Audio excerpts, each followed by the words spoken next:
If you're just joining us, we've got breaking news here on CBS Sports H2 when it pertains to golf. Tiger Woods will not play in the U.S. Open. Tiger, of course, still recovering from that accident February of last year with that right leg. Did play the Masters, making the cut. Did make the cut of the PGA Championship, but then withdrew after a terrible Saturday for him in which that right leg did not hold up.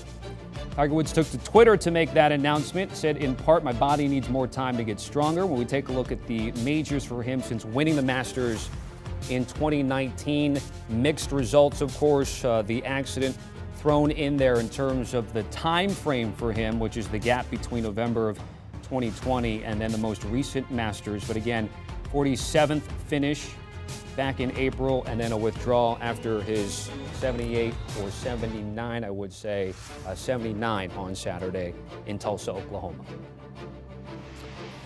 All right, we're joined now by Doug Bell to break down Tiger's announcement. So again, Doug, Tiger taking to Twitter, saying he's not going to play in the U.S. Open. What are your thoughts here?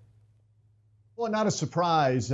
Remember at the Masters walking up the 18th hole on Sunday, and we applauded him and lauded him for making the cut, and it really was a phenomenal performance just to be there. But he was limping severely walking up that 72nd hole, and then miraculously he decides to play the PGA Championship at Southern Hills, a place that he had won before.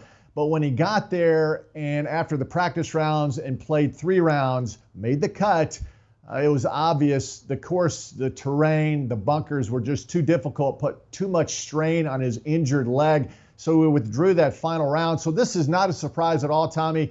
The U.S. Open at Brookline, it would be a very tough test, too quick a turnaround for a guy who's still rehabbing that injured right leg. Now, St. Andrews is a different animal altogether. It's a much easier walk than Augusta, Southern Hills, or Brookline, and it's a place that he's had a lot of success. It's relatively flat, and now he has more time to get ready for the Open Championship, and that's what he said. He'll play the week before in that Pro-Am, and then he's going to play in the Open Championship. And so I'm excited. I'm glad that he's giving himself more time to rest. I think he'll still have a limp, but I think physically he'll be in much better shape when the Open Championship rolls around in July. So the quest for Tiger Woods in his 16th major championship will have to wait at least one additional major. It was surprising maybe to some his return to the Masters and maybe even more so at the PGA Championship, Doug. But what do you think his performance at Augusta did for him, dealing with his body, maybe learning more about himself and what he has in front of him here? Well, it certainly invigorated him, and I think it ignited him emotionally, and we saw that throughout the week, being greeted by players and the many interviews that he did, including at the end of the Masters. He was very emotional. It was important for him to return. He crossed a significant barrier in his career at the Masters, and then probably came back too quickly for the PGA Championship. But here's a man, listen, we lauded him for making the cut at the Masters and the PGA Championship, and it was fantastic. But if you know Tiger Woods, making the cut is not what he wants to accomplish in any way, shape, or form. He's eyeing number 16. He's eyeing number 83. You saw those graphics. He wants to get closer to Jack's 18 major victories. He wants to be the all-time winner in PGA Tour history and past Sam Snead. And he thinks, giving himself more time now, that he'll have the opportunity at the Open Championship. Again, it's a shorter golf course. It's an easier walk. He has won there before, and I think his game stacks up better at St. Andrews than it does in any of those other spots, simply because of the layout and the topography of the grounds there. So, yeah, I think Tiger has in his mind now, listen, we've crossed the barriers of getting back to competitive golf. Now we need to go to that level that I know so well, and that means victory. Before I let you go, as we now again have heard from Tiger, not going to play at the U.S. Open, all eyes will be at the Open Championship. What do you think it will take for him to get ready? Do you anticipate he'll get in a tournament or maybe 2, or do you think he'll just get to this major championship as healthy as he can be?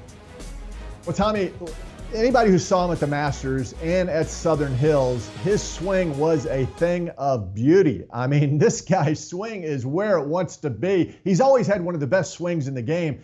And when you see him now at 46, after all that he's been through, you're like, oh my gosh, this swing is still spectacular. But it was the physical toll of walking these golf courses that really brought him down. And that limp got more severe as the week went on. And so I think this is going to give him more time to recoup, more time to get himself right. The swing is really good if he can just get there physically. He's not going to play any tournaments except for that Pro-Am the week before the Open Championship. That'll be over in Ireland, and then he'll get ready for the Open. I don't think Tiger feels that he needs any tune-up tournaments because he knows St. Andrews so very well. I'm excited. I'm excited that he's given himself an opportunity to get healthy.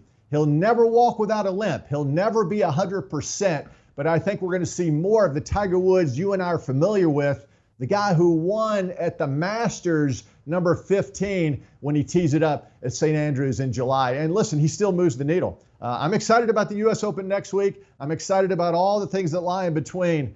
But I'm really excited now about the Open Championship with Tiger back. Yeah, the U.S. Open will have plenty of storylines for plenty of other reasons, of course, that we've discussed earlier this morning as well.